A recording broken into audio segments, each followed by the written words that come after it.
DJ Event Planner will change the way you manage and run your business. Streamline all of your procedures and software into one easy-to-manage system. DJ Event Planner, the ultimate online planning tool.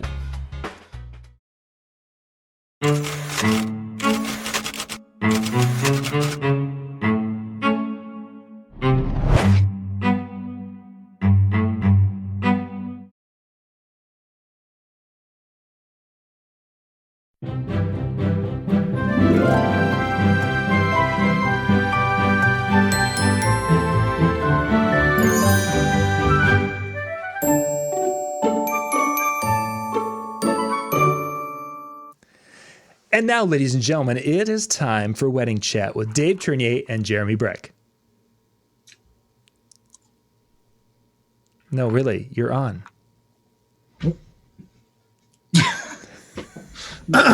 Testing 1 2 3 1 2 3. Is this thing on?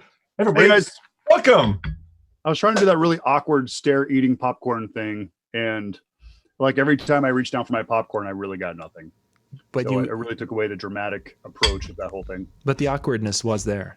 Yeah, John's like, "No, did they freeze up? No." That's just me when I eat. It's always awkward.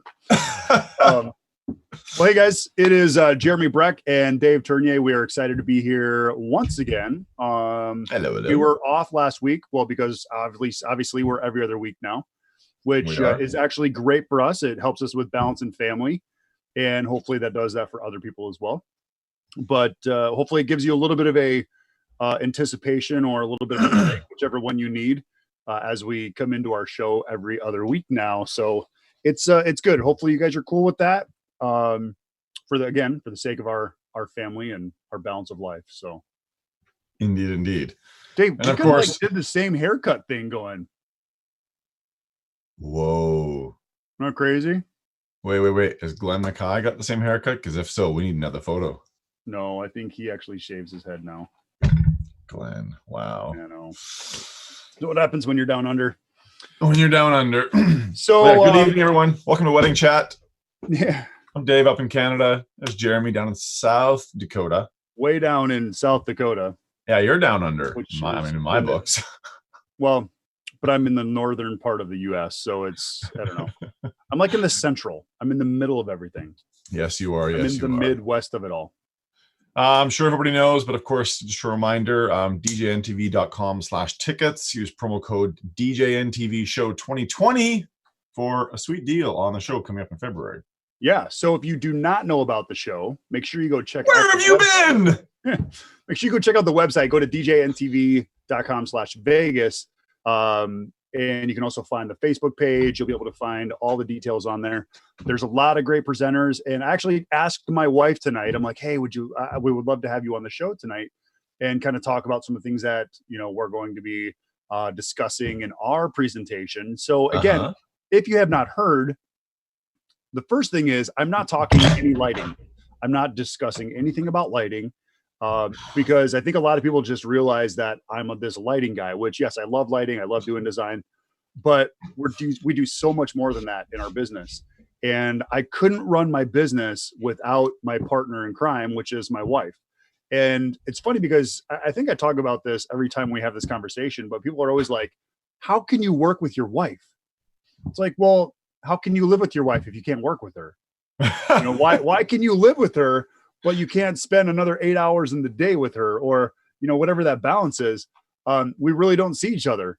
I think we see each other maybe 4 hours out of the week when it comes to, our work schedule. So I'm excited to share kind of my perspective. She's going to share some of her perspective and how it's benefited our lives and our business and just kind of the overall quality of what we do in our company and our family. So nice. I'm excited about that. What are you going to be talking about?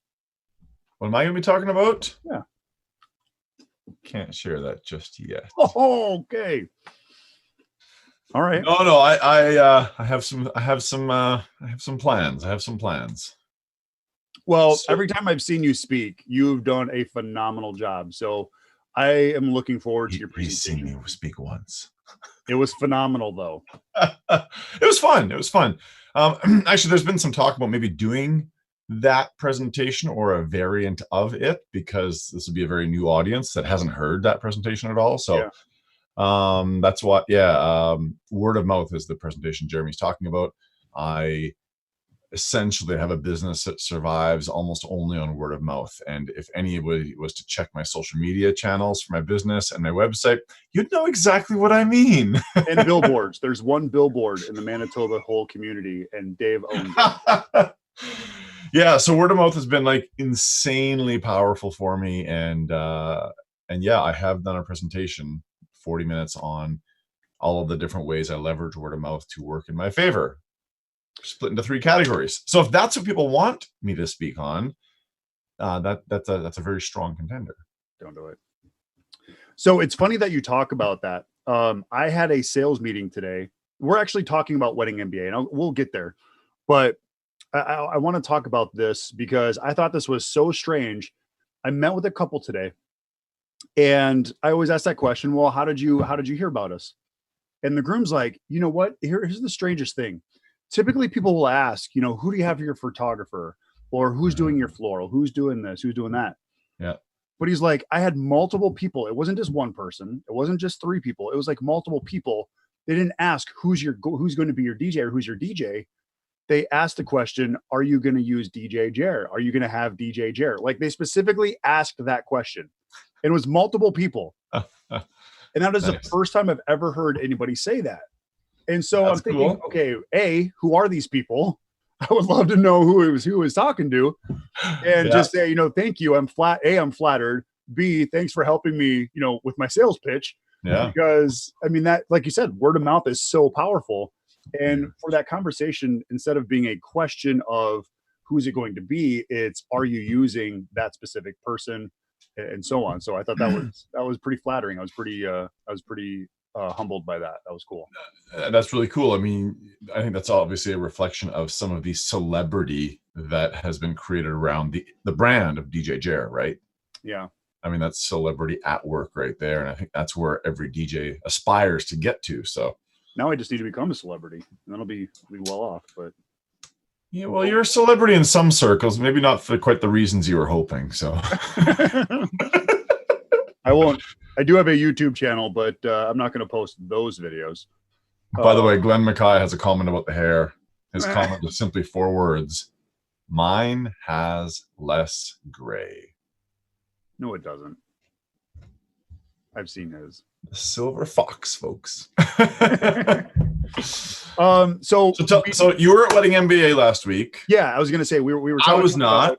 We were talking about the DJNTV show that's coming up in Vegas. What? Hold on a second. You teased us earlier by saying you talked to your wife about coming on tonight, and then just like let it drift away. Well, that's all you needed to know. We are going to find a time where she can come onto the show.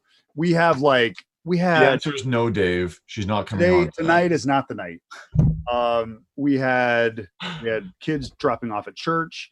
We had to pick them up. I mean, I don't know why they thought they had to come home. But we had to just running around nonstop. And she's just like, I'm shot.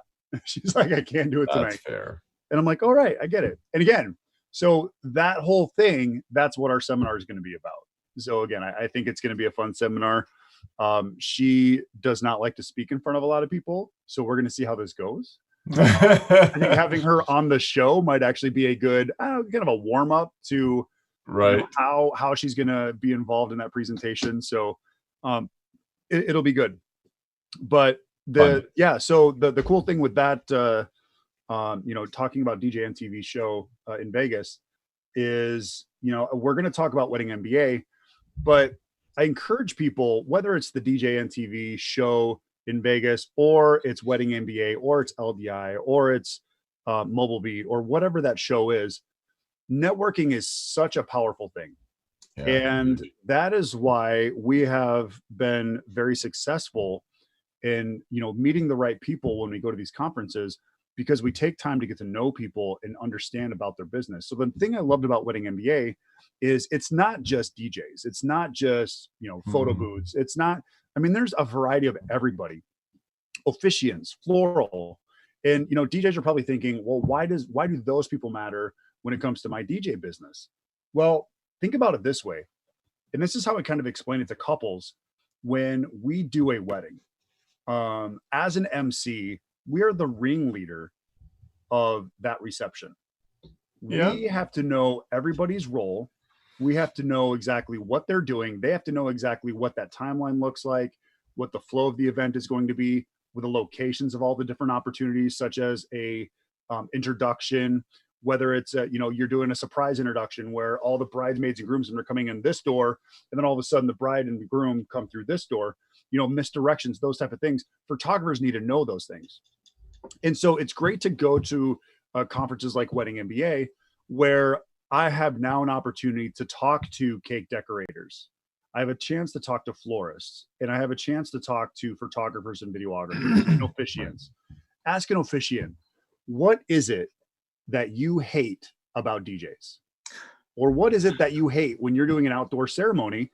What is lacking? When you talk to a florist, what is lacking when it comes to lighting, when it comes to your floral centerpieces? And so, as a lighting designer, those are questions that I ask these people. Same thing with photographers. What do you hate?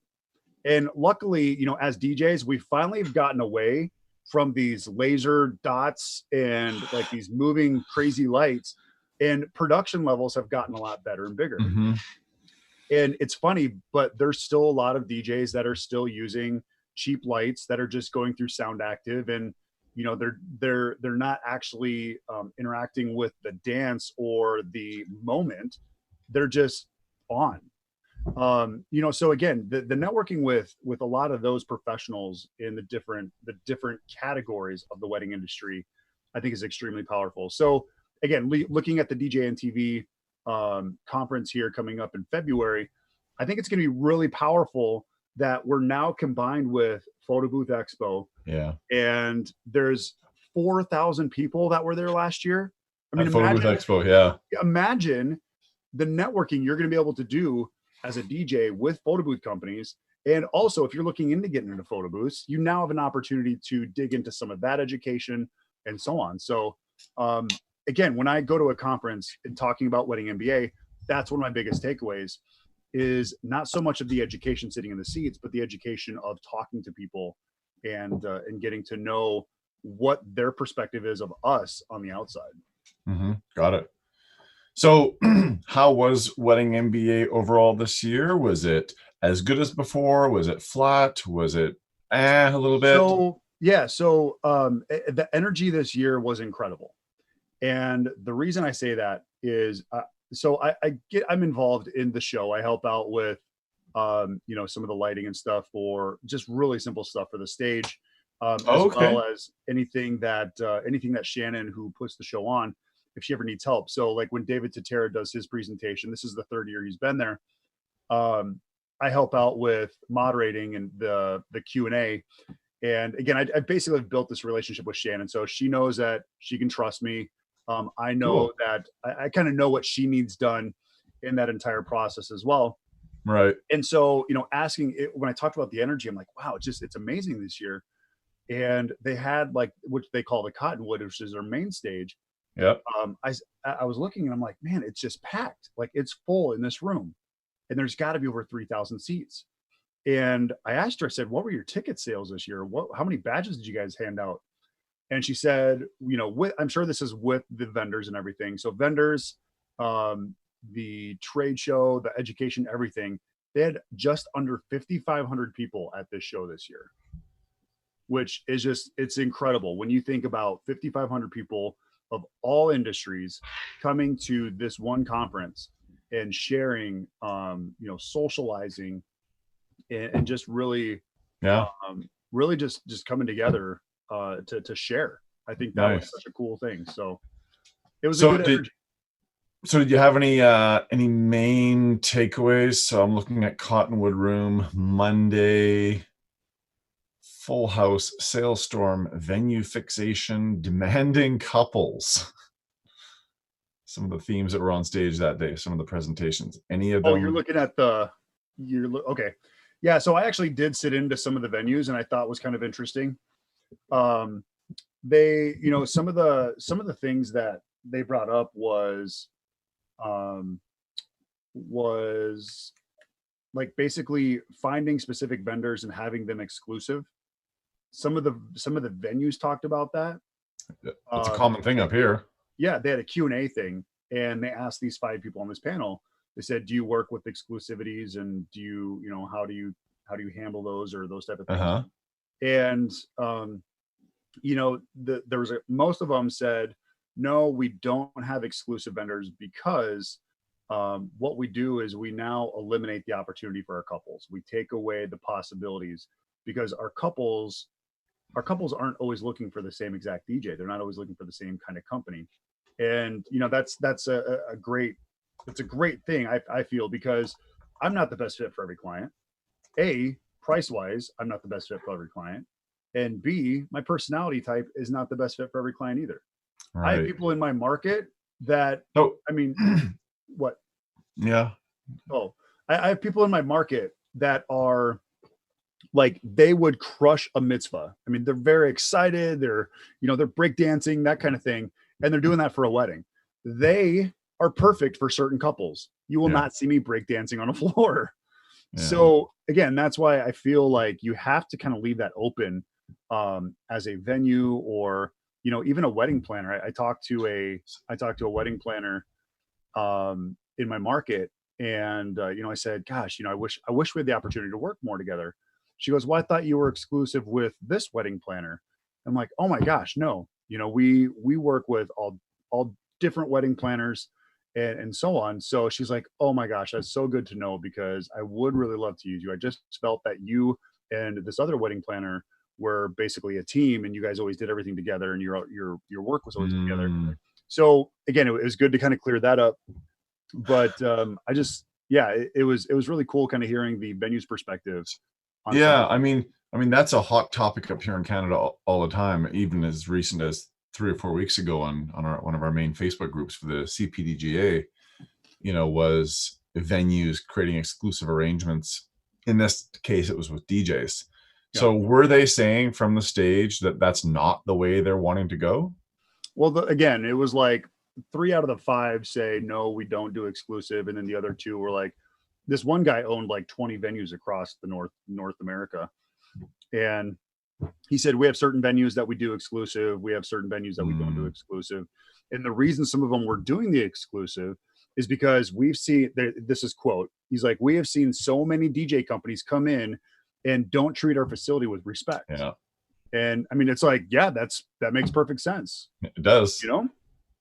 Yeah, I certainly empathize with the reason they do it. I might not like it, but I do understand why some of them do it.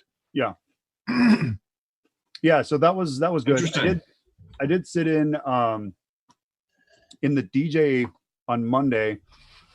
The gentleman who was talking about, he was out of Dallas. He was talking about like the gear and all this kind of stuff, the upcoming gear, which I'm pretty on top of, like the new stuff that's coming out, like the new controllers, the new lighting, the new sound, all that kind of stuff. Are you talking Dan Quinn? Yeah. Yep. Yeah. Got it. Okay. And, I think at an entry level, I think he brought a lot of good points up to people who might be trying to figure out what's my next controller, what's my next speaker, that type of thing. So I think he had some very valuable stuff to share. Again, I think I know a lot of that stuff already. Yeah. So, but it was good to listen to. I did like the part where he was talking about speaker disbursement, and he talked about why the Evolve 50s are so popular and why they're such a great speaker. And then he talked about some of the other speakers that, the smaller the cone or the tighter the cone, the deeper the cone, the more straightforward of a dispersion it has. The thinner the cone, the wider it is. So got it. He's like, the Evolve 50s are really popular because they have 120 degree dispersion. So you can put them on your dance floor here, and it's going to cover pretty much your entire dance floor area. Yeah. So again, I was like, oh yeah, physics, that makes sense. And he talked about, using satellite speakers. And again, I mean, a lot of that stuff I already knew, but it was I think it was good for the DJs who maybe don't use satellite speakers, or they don't really kind of keeping some of those things into consideration. Yeah. He talked about the wireless technology. He talked about, and he was running short on time, so he skipped through a bunch of the lighting stuff and all that. But the thing that I kind of took away that was more of a speaking critique is he had a lot of good content. Okay. But he spent about 10 minutes talking about why you should use a MacBook and not a PC. Okay, so it wasn't you know what's ridiculous about that is that he gosh, needed 10 minutes to say his point. That's what I'm saying. So I mean, that argument can be summed up in 30 seconds why you need one. So anyways, so he spent so much time talking about processor speed, talking about this, talking about that, solid state hard drives. And I think he burned so much of his time talking about the specs of a MacBook as opposed to digging into a lot of the content regarding the lighting and regarding the microphones and, some of the stuff that I feel like he really could have hit some home runs on. Okay. So again, as a speaker, as myself as a speaker and seeing him as a speaker, I think if he would have tightened that up, his presentation really would have been a home run all the way through. It just really drug out in that first 10 minutes, which I felt bad for him, but obviously, you have to kind of stay in your time frame as a speaker. So, practice your speeches, those type of things, which again, as wedding entertainment director or wedding entertainers, we have to always kind of go through our scripts, make sure we're practicing. We know our timelines, we know our scripts. So again, that just kind of brought as a presenter and as an MC, kind of just looped it all together for me. So got it. Got it. And then Jen I talked after him. So I got to see Jen I speak. That was entertaining. I think this is the first presentation that he did not swear. So that was exciting. I talked to him beforehand. Right when I arrived, I came up the escalator and there he was. He was with Jeff Scott Gould and a couple of the other people. And I said, I came here today on Monday just to see you speak. And he goes, oh, come on. I'm like, no, really, I did. So I was in my seat before he started and he's in the back. And I look back and you can see Jason like updating. He's over here typing on his laptop. I sent him a text. I'm like, your presentation should be done by now. He goes, he's like, oh, just got to make those last second tweaks.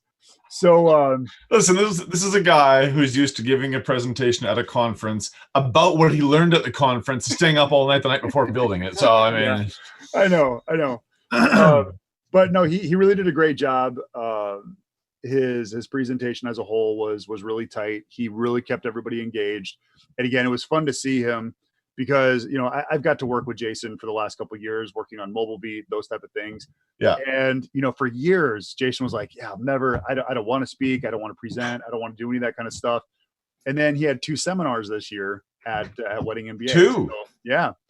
I thought that was really cool. And I think it's a good position for him because again, I think as a DJ, his reputation is really good, but I think as a presenter and what he does in his branding and all of those things, I think he has a lot of value to share to people.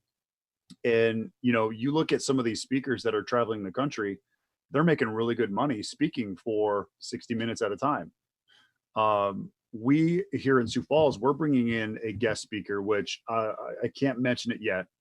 But I mean, he's 6 figures and we're bringing him in July. Wow. And, it's like everybody has to start somewhere. So, get yourself on the speaking on the dockets and get yourself to go to the conference here in February where Dave and I will be and watch some of those presenters, see how they're doing their show or their presentation, learn from that. And don't just listen to the content, but look at the body language, look how the interaction is happening and, take those baby steps and get yourself involved in presenting. Body language. Are you getting 6 figures for being there in February? You're not? John! I get paid in pesos, my friend. Yeah, pesos indeed. It's Canadian, so it's only like $200. Right. So I'm curious about Jason's presentation. was it purely presentation, talking, maybe some visuals to help out with, or was he demonstrating certain things and skills? He really was it theory or practical? It was a little of both. So he didn't really have anything on his slides except for words. It was basically, here's a word. Now I'm going to talk about that word. You know, it was about hustle. It was about working hard. It was about perception. I mean, it was. I don't even have my notes actually, but Nice.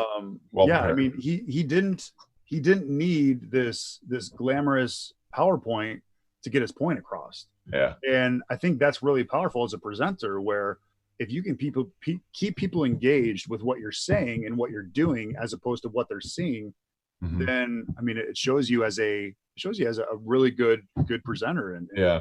So did you pick up a few things from him? I mean, his topic was scratching the surface, adapting club DJ techniques to weddings, which club DJ techniques translate directly to weddings, how to build momentum. Is there anything you can share that kind of stuck out in your mind for you that he said? Yeah. So he basically said, you know, take away the persona of what a wedding DJ is. And so many couples now, they're looking at weddings as this is their party. This is their club.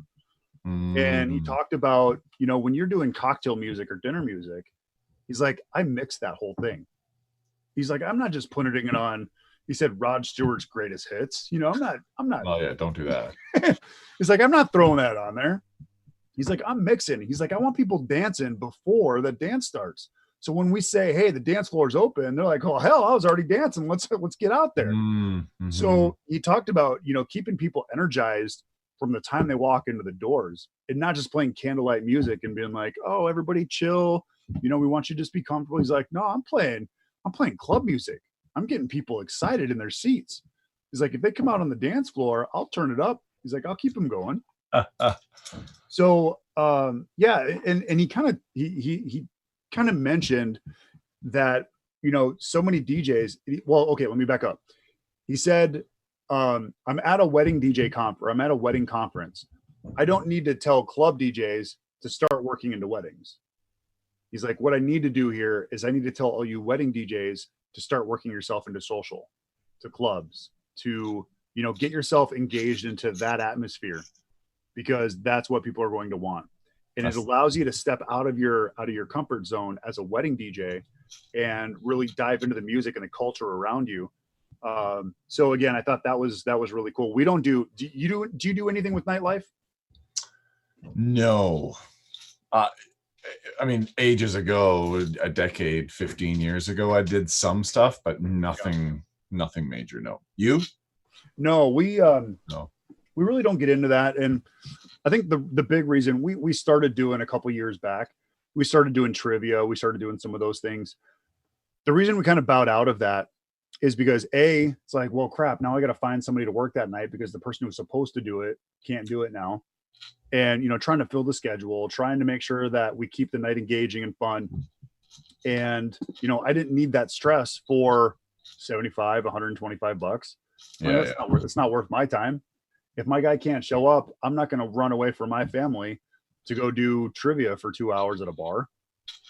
So we kind of shied away from that. And, you know, I don't know, the nightlife thing just isn't really, that's not where I want to be on a Friday night. Yeah.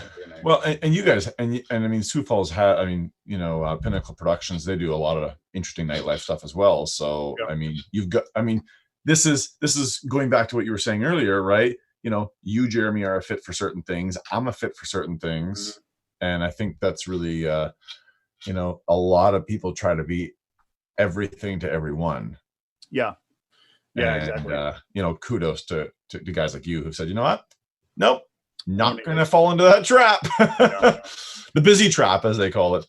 Yeah, you know, and I certainly relate to the messaging that you're sharing with me that Jason shared on that stage as well. I'm certainly, you know, looking for different edits of songs and that type of thing. Whereas, you know, 3 or 4 or 5 years ago, you know, playing an unusual edit of a song out here would have been almost unheard of. Yeah. Right. And maybe it's true for the Sioux Falls area too. I don't know. But now, you know what, when I'm able to pull off that creative edit that, you know, I track down or whatever, and people go, oh, this is that song. Oh, but well, now it gives them something new to experience because they've heard the standard stuff on the radio all the time. Why don't I take something that's familiar to them, but create a different version of it that night for them? Yeah. Not that I'm creating it. I'm simply utilizing it from my toolkit, right? But so if you don't know, Jani spins, or he does mixes and puts them on DMS. I don't know if you're familiar with DMS at all. Right, okay. Right. Direct music service. So right. Yeah.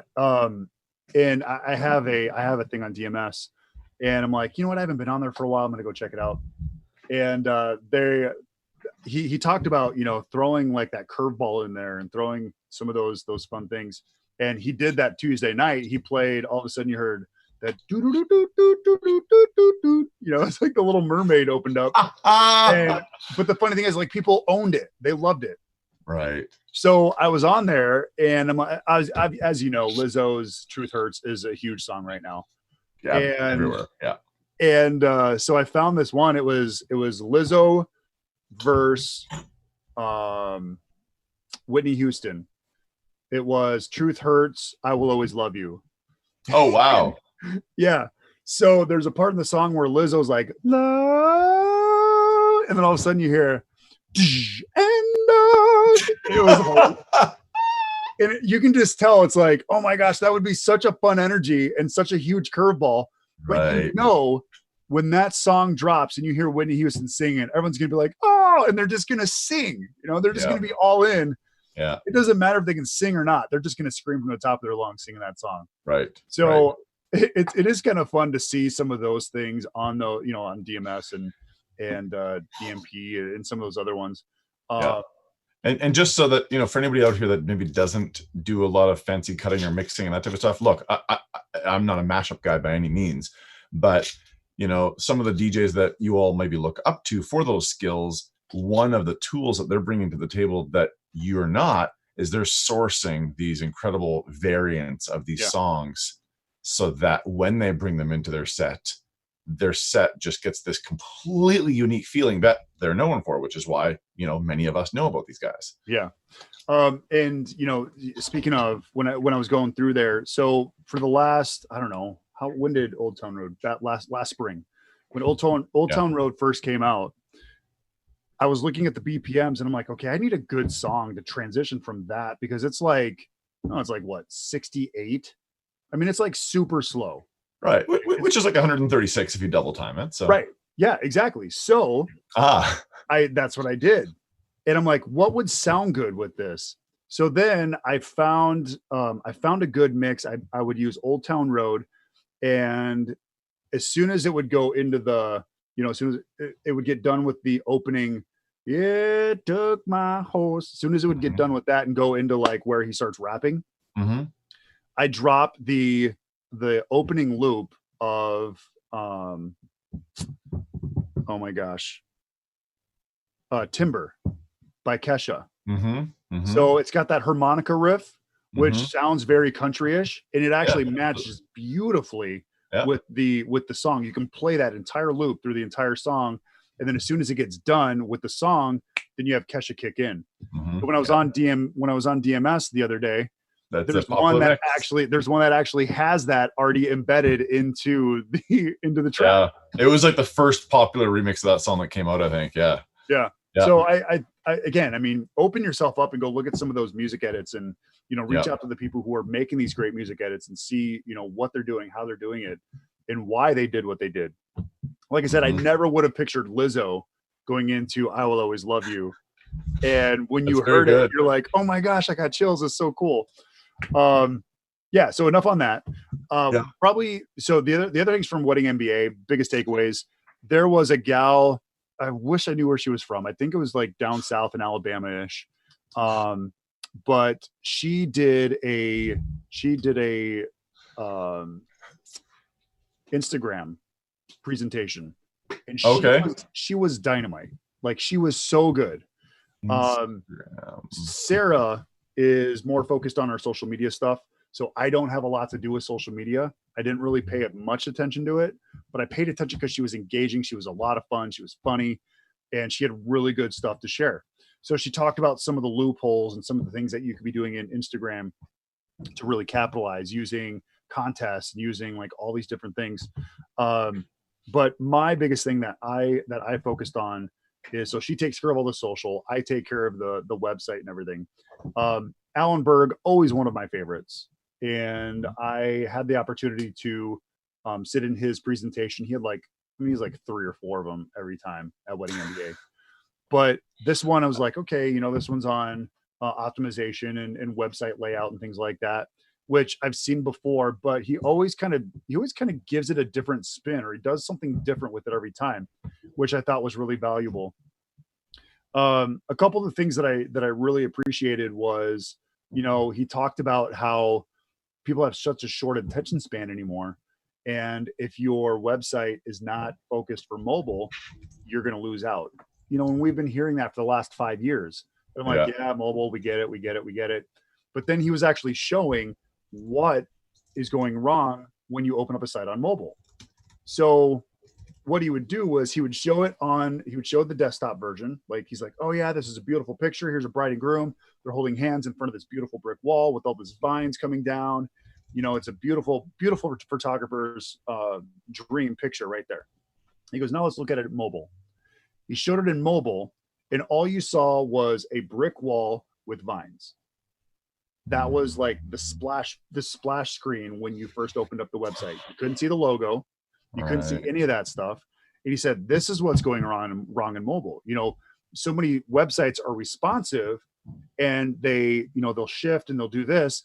But what's not working is the fact that when it goes to mobile, you might be cutting out your main subject, which is the bride on the left and the groom on the right. Yeah. So he said, look at it in mobile, look at it in Safari, look at it in, Firefox and all these different ones. So I thought that was really good information. I actually messaged my video guy as soon as he had said that. I said, we need to re-optimize our video. And I want you to look at it on your mobile phone when you're done with it. Oh. And so he did that, and he's like, oh my gosh, I didn't realize that, I was cutting off the bride here, and I didn't get the, you saw like the back head of the father of the bride when he was dancing with his daughter. So again, those things really become important. And he also talked about the load time. Again, they have 3 seconds to load their website. We have such short attention spans that if it doesn't load in 3 seconds, they're out of it. They're already moving on. He said, so video is very powerful and impactful, but it has to load quick. He's like, it has to be like a 20-second video, 30-second video. As soon as you start getting into a full-length film as your opening video on your website, he's like, it's going to take way too long and people are going to leave. So again, we condensed our video, which is originally 1 minute and 20 seconds. We condensed it into 20 seconds for now until we can start working on some compressions and get some of those things fixed. Right. Some other things that I really appreciated from his presentation was your buttons have to be thumb size. He's like, if you can't just push the button with your thumb, it's too small. He's like, you should be able to navigate your entire website by going like this with your thumb and by clicking on any links with your thumb, not having to expand it and then click it. Like, everything should be nice and big to be able to click on. And then also the buttons on your site. The buttons shouldn't say read more.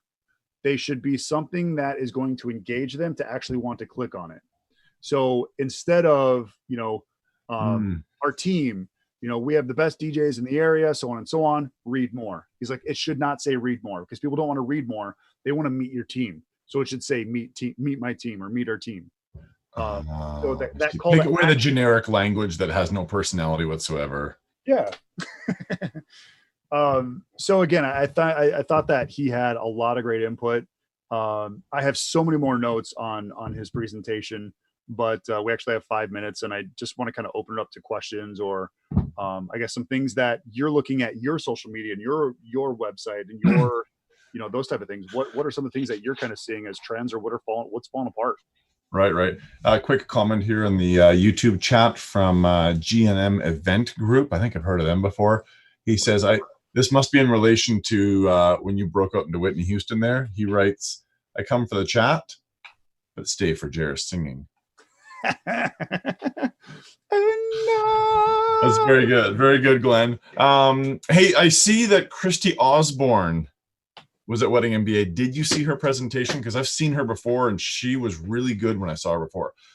She was Cottonwood Room to Tuesday morning. True Detective was the title of her presentation. Clues to find more wedding couples. Nope, must have missed that. She was really good. I think I caught the tail end of hers. Got it. Okay, got it. Yeah. She was, if anybody's, I had a chance to see Christy and get to know her a little bit in Nashville this past August when I was down there for a DJ event, and she's exceptional. Mountainside Media is her company. If anybody wants to look up somebody that's kind of like, it's incredible. I mean, she's a data nerd would be the way to maybe say it, but not in that nerd fashion. She's just really poised, really incredible person. So, yeah, that's awesome. A few comments. People don't realize that most kids, quote unquote, under the age of 25 don't use computers anymore. They do everything on their phone, 100%. Yeah. I also heard to not have video auto start with volume on your home screen because some brides shop at work and close your site if it makes noise. Yeah, I think most videos that autoplay, I mean, they're just silent things in the background, aren't they? That's what you've got, Jeremy, I think.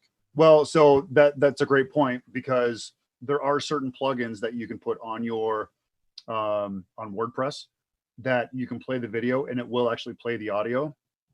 So here's the thing. I agree. Don't put audio on there. But maybe if you do, just put the audio when you make that video, put your audio at like 10% or 5%. So it's like it's there, but you can barely hear it. Like you would have to turn it up 100% for it to be like too loud. Well, but you know what? What if somebody wants it though, and they're like cranking their sound, and they're looking at their phone, going, "This stupid website! I can't turn the volume up on their damn video." What do you think, folks? Volume or no volume? Well, see, so like our video that my guy made, it works without volume. But if you actually listen to it with music, the music that's embedded on there, you're like, oh, it really makes sense. Like it is so much more impactful. You get chills when you hear it with the music because the energy it creates. It's like when we as wedding DJs, you know, we can be up there and interacting and we can make this show. But if there's actually music and sound, that's obviously what makes us the best at what we do. So same thing. I mean, when you got a video that is really impactful because of its audio, it just kind of tells the story or creates the energy a little bit more. Right. Got it. Let's see if there's anything else I want to ask Jeremy about from Wedding MBA. You know the G&M Solutions, the geek that you were talking about? Yeah. Alan Berg, man, he ripped on his website. Oh, yeah? Yeah. Nice. Man, talk about needing a website overhaul. Woo-hoo. Well, I mean, I hear he takes pictures from everybody else and he just rips off content. Yeah. That guy, he's always contacting me saying, hey, can I use some of your photos? Oh, he's going to kill us. He's another faithful viewer, everybody. He's on our team. Mike Walter, Rob Ferre, they spoke. They did. It was fun. I didn't actually get to see theirs. Oh, wait a second. Mike Walter was on the main stage too. Yeah, what, Tuesday? Next. Marketing to Millennials, yeah, in the Cottonwood. Yeah. Got it. It's good to see Mike getting bigger stages like that because that dude deserves it. He's an incredible presenter. Love his presentation style. Yeah, he does. He does a really great job. Yeah. So overall, it was a good show? It was a really good show. Like I said, it was a really good energy this year. Had you been last year? Yeah, I've been there for this is actually the first time in 8 years that I did not speak. So since Sarah went with me, since Sarah went with me, I was like, you know what? I think this year I'm just going to take this one off. Got it. And so I'll probably put something together for next year, but it was really nice not having to feel like the stress of presenting like the next day where I couldn't go out or I couldn't have a dinner with somebody. And I mean, that's the thing. Like when you go to these conferences, if you come in February, I would love to have dinner with you. I would love to sit down with people and just get to hear about their businesses, what's inspiring them, what's making them the best in their business.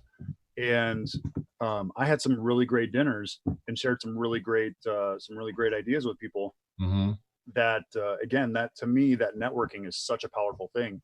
So when people say, well, the DJ trade shows are dying, I think that's why John jumped on this opportunity with Photo Booth Expo, because you look at their show last year with 4,000 plus attendees, and you have such a great energy in the DJ industry. So to get a lot of people with a lot of energy, you mix that together, I think you're going to have a great show in February. So yeah, I hope so. Yeah, take those opportunities to network, because you know what, it's going to be a great show. So speaking of that, it's DJNTV. What is it? DJNTV.com/tickets. You can get information and rates and all that stuff. Yeah, /tickets/Vegas. It'll all get you there. If you're looking for a better deal than what's listed there, use promo code DJNTV Show 2020. And yeah, I know there's some Canucks. I know there's some fellow Canadians coming down for the show as well. So Nice. yeah, if anybody does want to connect, have dinner, what have you, I'm all in. Like, if you want to pick my brain on something that Jeremy and I have talked about here, or something that I've written about, or whatever, Something we should talk about. yeah, something we should talk about, let me know. And a side note, if anybody's into mountain biking, this guy is already got a bike shop lined up in Vegas, Red Rock Canyon National Park, on 2 wheels. If anybody wants to go, hit me up. I will actually be flying in late Sunday night and probably leaving Monday night. So I have a quick trip. It's going to be quick. So if you want to book Jeremy, book him now for Monday. We're going to have to do a lunch. This is wonderful. Excellent. Thanks, everybody, for tuning in. Jeremy, thanks for sharing a few of your nuggets from Wedding MBA. I really appreciate that. Some of the perspective that you were able to bring home. And yeah, let's do this again in a couple of weeks, eh? Sounds good. We'll see you then, man. Take care. Bye-bye.